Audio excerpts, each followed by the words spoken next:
Here we go, another gorgeous Friday. It is rounds 2 and 3, kicking off at 6 o'clock. Dolphin headquarters central. Need to get the duel going, as DP calls it. I'm hoping for DeAndre Swift, freak, awesome running back from Georgia, or that Yetter, and I can't say his last name, Gross, Mantos or something. Sounds like he's got a story to tell. Penn State, maybe the next Cameron Wake. Lots of good players. Maybe you wait and get a running back later, J.K. Dobbins down in that 56th pick. I don't know if he'll last that long, but Habaneros is coming soon. Fins up, baby, fins up. And let us kick off day 2. Good evening and welcome to the second night of the 2020 NFL Draft. And select DeAndre Swift, running back, Georgia. Had a feeling he would go. Okay, this is an interesting pick here because DeAndre Swift is a guy who can do a lot of things. Hoping for him. The Carolina Panthers select Yetur Gross-Matos, defensive end, Penn State. I wrote it down as wanting him too. Delpit is still there, the LSU linebacker. His eyes opened up and he felt like that was his family watching him. What are they getting in Carolina in this player? Swift is gone and Yetter is gone. Who's it going to be?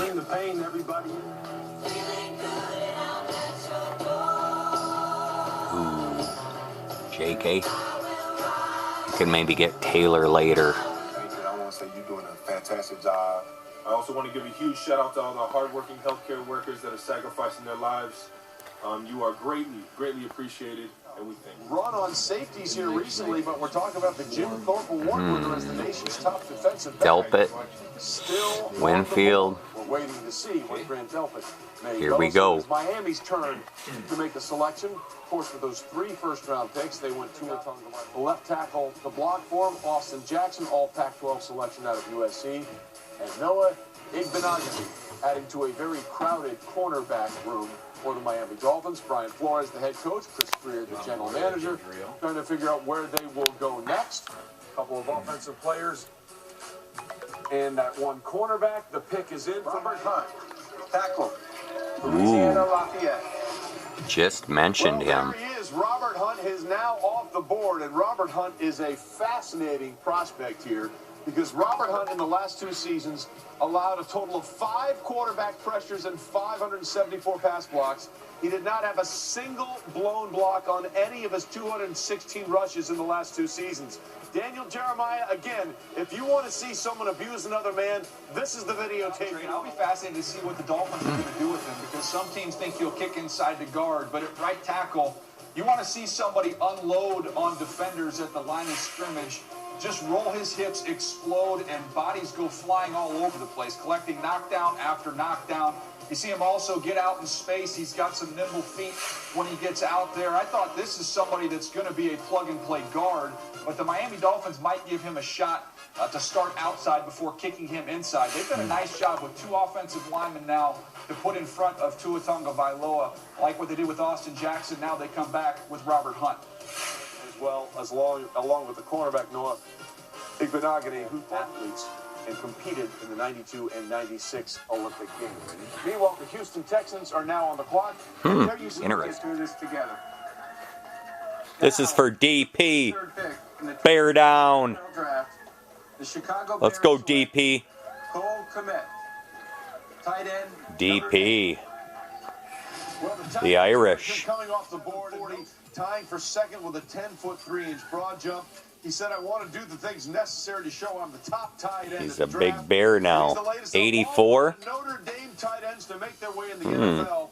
He is now the 11th. This time, Lewis. Hurts was just taken by the Eagles. Carson Wentz. The Buffalo Bills are on the clock at 54. The Dolphins coming up at 56. Celebrate now. It's not New England's division and then the rest of the teams. No, we were That could be like a long running battle now. Bills I mean, this is really more about Buffalo, and that's the other reason. Like, if I don't prefer this team at all. Don't take Dobbins, please. Thank you for not taking Dobbins. Ooh, that's a good player. Got a good player. With J.K. Dobbins at the combine. He did a personal 1-hour workout during the quarantine with Jonathan Taylor. He met with Cam Akers. All of those guys are gone. And they didn't take any of them. So the Ravens just took Dobbins. Dang it. Rats. Crap. I don't know where the Dolphins go here. Got to trust the process. Got to trust the experts in Dolphin land. Coach Flo looks pretty happy. Here we go at 7:56 p.m. on a Friday night. Let's go, boys. Let's make this right. It's too beautiful of a night to mess her up. Well, Boog, what you're talking about, what they're committed to, they set the record for the most rushing yards in a single season in NFL history. So to Mel's point, if he was just fun to watch as a running back, Bob Greasy, man. Because they are going to pound the rock in Baltimore.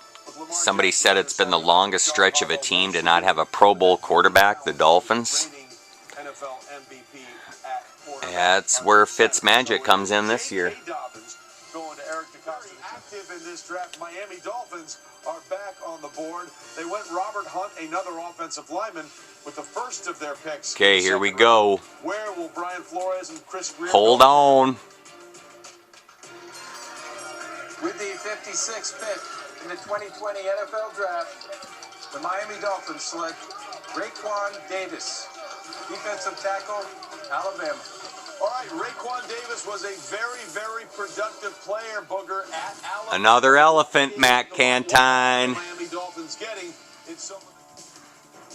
Trey, they're getting a long, powerful player. When you look at the 3-4 scheme that he played at Alabama, he can play what I call that 4-eye, which is right inside that tackle. You can reduce him down in pass rushing situations. Has some pass rush ability from a power rush standpoint, some lateral quickness. But I just love the power that he plays with, understanding good leverage. Nick Saban is a very, very good coach of defense, and he will be very technically sound and fundamentally adept.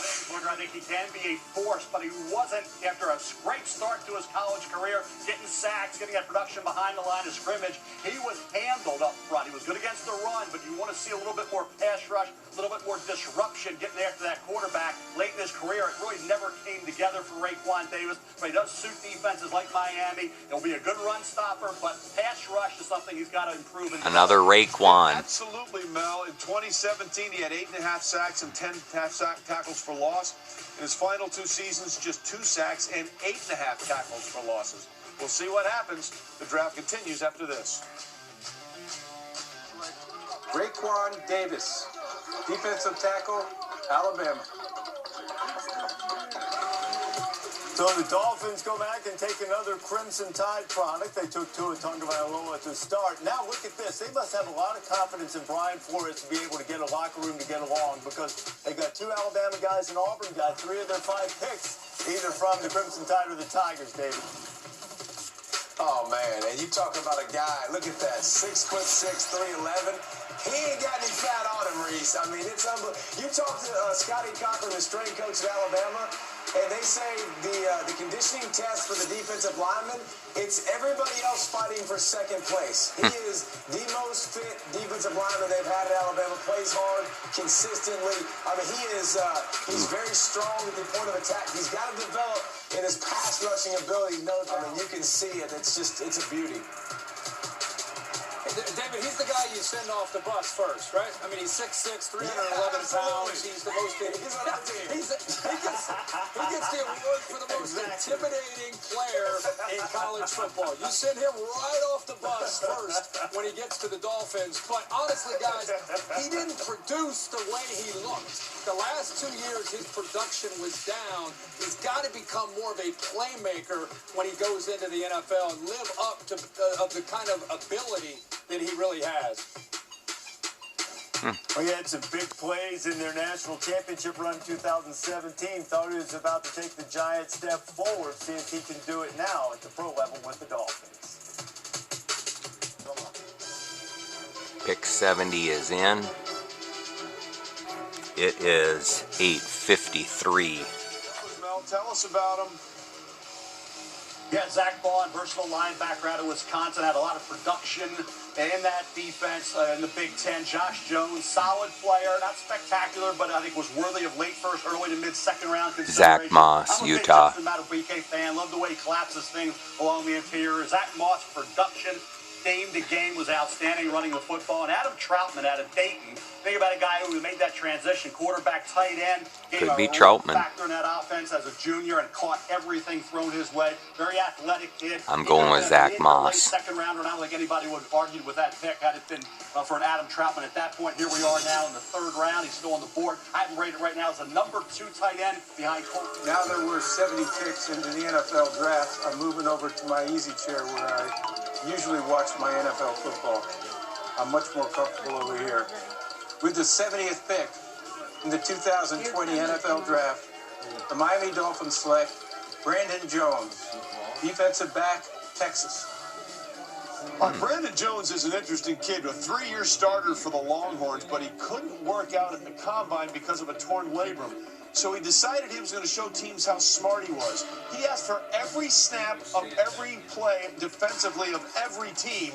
Now, he didn't get through all of them, but he watched about 4 quarters or 4 games for every team. Now, what do we think about Tony of Brandon Jones? He has done a lot during his career at Texas. Think about this past season. He had 64 solos of the 86 tackles, which led that Longhorn defense. That's impressive. 4.5 tackles for loss, broke up 4 passes, had a couple interceptions, and forced a fumble. What I really like is play high, you play in the slot. That's what really got my attention this past year, was his ability to cover out of the slot. That's critical, and the NFL defensive coordinators love safeties that can do that, provide that type of burden. Not their best defensive players, certainly when they're top 2. And I thought overall this year with Stearns as well at that safety spot. Outstanding football player, Brandon Jones. That's a real nice pick at that point in the third round for the Miami Dolphins. I thought a lot of games this year, he looked like a mid-second rounder. So you're getting, I think, pretty good value here with a real versatile safety and athletic safety. Like to hear that. Again, a 3-year starter at the University of Texas and trying to show off how prepared he could be. So you take a look at Miami. Obviously, they went Tua and the big tackle. Must love football, studying like that. Backs, and then Noah Igbenogany, the cornerback out of Auburn. Baltimore picks time to write it down. Finally getting on ABC to the Dolphins pick here. When you start looking at this point in the draft, these are still really, really good football players, Reese. And Brandon Jones, you see a safety at the position, comes up, strikes, plays in coverage, extremely smart. Look right there, that's a great play. You get to the sidelines, you're allowed to push people out of bounds, intercepts Jalen Hurts. Really, really good football player. Can play in the backside, can rush the quarterback and blitz, and be an impact player. Well, I think one trend we've started to see now here on day 2 is a lot of safeties now coming off the board. There wasn't a safety drafted in the first round, but now 6 have gone. 6 picks in to the third round. So teams now starting to look on the back end of their defense for help. We talked about all the moves. Miami, they spent $157 million this offseason on corners, Xavier Howard and Byron Jones, and now they're helping out at safety. Man, I'm going to tell you something. I will promise you that Brandon Jones will study. He handed out 100-page binders of his notes that he had studied to teams that he visited with. Justin Madubuike, the defensive lineman from Texas A&M, Madubuike